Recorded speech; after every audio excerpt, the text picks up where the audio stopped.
नरेंद्र मोदी की सरकार, भारतीय जनता पार्टी की सरकार जब तक इस भारतवर्ष में है, भारतवर्ष के संविधान को कोई खतरा नहीं हो सकता। कांग्रेसियों ने काफी शोषण किया बाबा साहब ने, लेकिन जब अटल बिहारी वाजपेयी प्रधानमंत्री हुए तो उनके नेतृत्व में बाबा साहेब को भारत रत्न से सुशोभित किया गया। कि बाबा साहेब के जो विचार हैं, जो उनके मार्ग उन्होंने जो प्रशस्त किया, जो उन्होंने बताया, हम उनके रास्ते पर चलने का प्रयास करें और अपने जीवन को सफल बना लें। भारतीय जनता पार्टी और उनके विचारधारा ने बाबा साहेब को सम्मान देने का काम किया है। और राम ने ही माता सबरी का जूठा बैर खाया। राम राज्य में ही बाबा साहेब के सपनों को साकार करने का काम, बाबा साहेब के सपनों को, बाबा साहेब के भावना को अगर जमीन पे उतारने का काम किया है तो भारतीय जनता पार्टी ने किया है।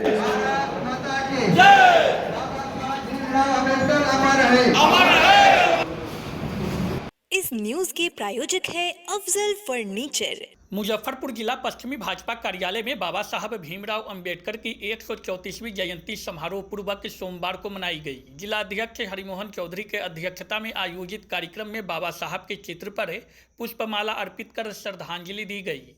वक्ताओं ने बाबा साहब के व्यक्तित्व और कृतित्व पर प्रकाश डाले। इससे पहले जिला भाजपा के मंचासीन पदाधिकारियों का स्वागत अंग वस्त्र से किया गया। इस मौके पर कार्यक्रम का संचालन कर रहे जिला महामंत्री उपेंद्र पासवान ने कहा कि बाबा साहब के बताए गए मार्गों पर भारतीय जनता पार्टी चलने का काम कर रही है। उनके विचारों को शुरू से ही आत्मसात करने का काम भाजपा ने किया है। बाबा साहब को भाजपा ने हमेशा सम्मान देने का काम किया।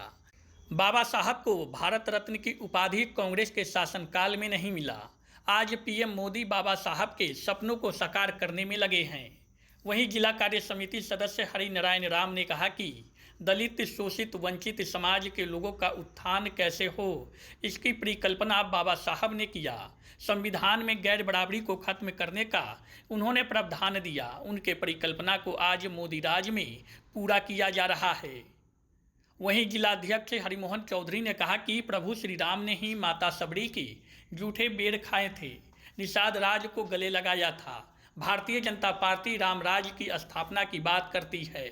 उन्होंने कहा कि देश और प्रदेश का विपक्ष संविधान पर खतरा बताकर लोगों को गुमराह करने में लगी है, लेकिन मोदी के रहते संविधान पर कोई खतरा नहीं आ सकता। इस मौके पर भाजपा के वरिष्ठ नेता हरे राम मिश्रा, उपाध्यक्ष गीता कुमारी, केशव चौबे, महामंत्री प्रभु कुशवाहा, सम्राट कुमार, जिला मंत्री शशि ठाकुर, राम नरेश सहनी, अजय श्रीवास्तव, प्रभात कुमार, जितेंद्र कुमार राम, जिला मीडिया प्रभारी सुधीर मिश्रा, विकास चौबे, याचना शाही सहित सैकड़ों कार्यकर्ता शामिल रहे। कल से हम लोग 3 जगह बाबा साहब की मूर्ति हमारे पश्चिमी क्षेत्र में हम लोगों ने स्वच्छता करके माल्यार्पण करने का कल काम किया। और आज 32 के 32 मंडल अध्यक्षों ने बाबा साहेब के इस जयंती को मनाने का काम किया है। और कई भारतीय जनता पार्टी के कार्यकर्ता गांव, गली गलियारे में भी बाबा साहेब के जयंती को सैकड़ों जगह मनाने का काम किया। निश्चित रूप से अगर भारतीय जनता पार्टी और उनके विचारधारा ने बाबा साहेब को सम्मान देने का काम किया है। और आज़ादी के बाद पहली बार भारतीय जनता पार्टी समर्थित सरकार आदरणीय वीपी सिंह की सरकार ने 1990 में बाबा साहब को भारत रत्न देने का काम किया। जिस कांग्रेस और कांग्रेसियों ने बाबा साहब को अपमानित करने का काम किया, जिन्होंने बाबा साहब को मंत्रिमंडल से निकालने का काम किया, 2 बार चुनाव में पराजित करने का काम किया, जिन्होंने उनके देहावसान पर 2 गज भूमि दिल्ली में उपलब्ध नहीं कराया, जिन्होंने उनके शव यात्रा में हवाई जहाज का किराया तक वसूल लिया, ऐसे लोग जिन्होंने बार बार बाबा साहब को अपमानित करने का काम किया, उनके जो वंशज हैं वो आज हाथ में संविधान, कांग्रेस के वंशज आज जो हाथ में संविधान लेके घूमते हैं और संविधान को खतरा बताते हैं, तो निश्चित रूप से मैं उनको सुनाना चाहता हूं और कहना चाहता हूं इस युद्ध के, इस न्यूज़ के माध्यम से कि भारतीय जनता पार्टी ही भारत में एक ऐसी पार्टी है जो राम राज्य की कल्पना करती है, और राम ने ही माता सबरी का जूठा बैर खाया था। इसलिए भारतीय जनता पार्टी के कार्यकर्ता सबका साथ, सबका विकास और सबका जूठा बैर खाने का काम कर रही है। इसलिए समाज को अब गुमराह करने की कोशिश नहीं करें।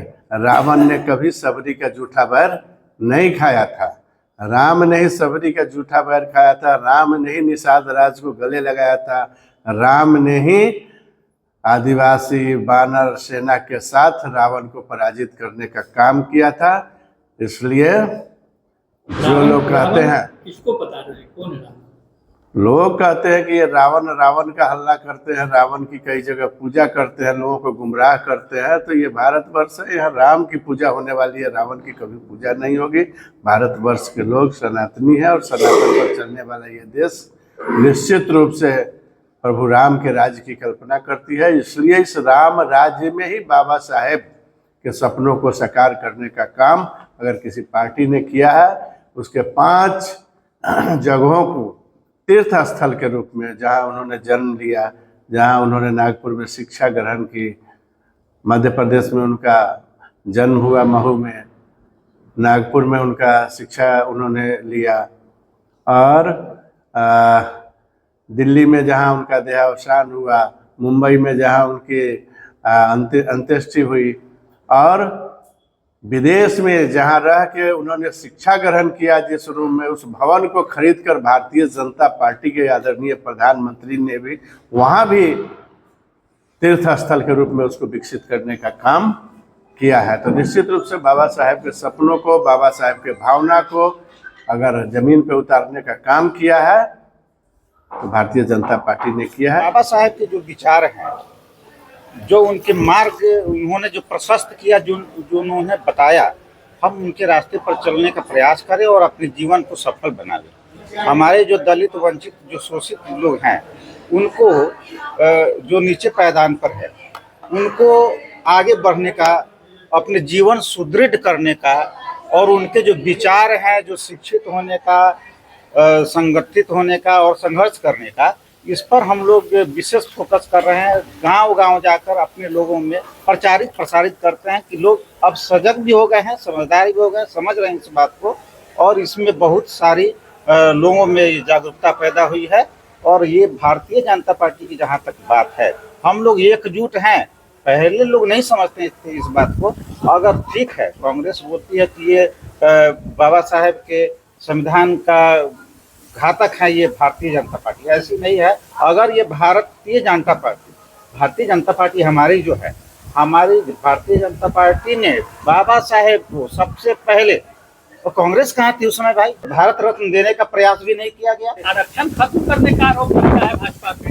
ऐसा नहीं, देखिए भ्रामक प्रचार प्रसार किया जाता है। ये सिर्फ सत्ता के लोभी लोग हैं जो अपने सत्ता को कायम रखने के लिए, और हमारे जो भोली भाली जनता है, जो शिक्षित नहीं है, जो पढ़े लिखे लोग नहीं हैं, उनको बरगलाकर, फुसलाकर किसी तरह से अपने वोट को एकजुट करने का और किसी तरह से इसको विखंडित करने का प्रयास किया जा रहा है। दलित वर्ग भाजपा एनडीए के साथ में रहेगा जी, एकदम निश्चित रूप से सभी लोग एकजुट हैं, और ये मैसेज पूरे गांव-गांव जा रहा है, और इसका बहुत ही अच्छा रिजल्ट देखने को मिलेगा। हम यही आशा करते हैं। क्या परिचय हो गया? मेरा नाम हरि नारायण राम। भारतीय जनता पार्टी के माध्यम से बाबा साहेब भीमराव अम्बेडकर को सम्मान देने का काम किया, दलितों शोषितों का आवाज़ उठाने का काम किए। ऐसे माननीय प्रधानमंत्री को धन्यवाद करते हैं। जो कांग्रेसियों ने काफ़ी शोषण किया बाबा साहेब का, लेकिन जब अटल बिहारी वाजपेयी प्रधानमंत्री हुए तो उनके नेतृत्व में बाबा साहेब को भारत रत्न से सुशोभित किया गया। उसके बाद माननीय प्रधानमंत्री जी ने जो बाबा साहेब के पंचतीर्थ स्थल को उन्होंने पर्यटन स्थल के रूप में काम करने का काम किया। ऐसे प्रधानमंत्री को धन्यवाद देते हैं, और हम सभी अनुसूचित जाति भाइयों बहनों माताओं से आग्रह करते हैं कि किसी भी झांसा में नहीं आए, न किसी के बहकावे में आए। जो हम लोग को काफ़ी दिनों से विरोध कर रहे थे, आज वो संविधान हाथ में लेके घूम रहे हैं, बहला रहे, फुसला रहे, वैसे बहुरूपियों के बहकावे में नहीं आए। माननीय प्रधानमंत्री नरेंद्र भाई मोदी जी को हाथ को मजबूत करने का काम करे, जो हम लोग के मान सम्मान के साथ और अन्य कार्यों को गरीब तक पहुंचाने के लिए काफ़ी योजनाएं हैं जो हम दलित और शोषित तक पहुंचा रहे हैं। ऐसे माननीय प्रधानमंत्री जी को हाथ मजबूत करने का काम करें। विपक्ष जो है देश का या बिहार का, उनका यह आरोप आता है कि भारतीय जनता पार्टी दलित महादलितों की उपेक्षा करती है, संविधान बदलने के प्रयास में लगी हुई है सत्ता पक्ष के लिए। ऐसा कुछ नहीं है, ये भ्रामक उनको द्वारा फैलाया जा रहा है। हमारे माननीय प्रधानमंत्री जी ने सदन में भी बोल दिया कि जब तक नरेंद्र मोदी जिंदा है, भारतीय जनता पार्टी के एक एक कार्यकर्ता जिंदा है, संविधान को कोई छेड़छाड़ नहीं कर सकता है। ये कांग्रेसियों का भ्रामक प्रचार प्रसार है। दलित रहेगा एकजुट एनडीए के साथ। बिल्कुल दलित धीरे धीरे एकजुट हो रहा है और अभी आने वाले चुनाव में पूरे पुरजोर से एकत्रित होकर के भारतीय जनता पार्टी एनडीए के साथ हमारा दलित एक साथ एकजुट होकर के मत का प्रयोग करेगी। हम आशा विश्वास करते हैं अपने अनुसूचित जाति भाइयों को। क्या परिचय हो गया? मेरा नाम उपेंद्र पासवान हुआ, जिला महामंत्री मुजफ्फरपुर पश्चिमी। शादी का फर्नीचर सेट 34,500 से स्टार्ट। AFZ फर्नीचर के ऑफिशियल यूट्यूब चैनल पर विजिट करिए विशेष जानकारी के लिए और परचेज करिए बिहार के सबसे बड़े शोरूम से।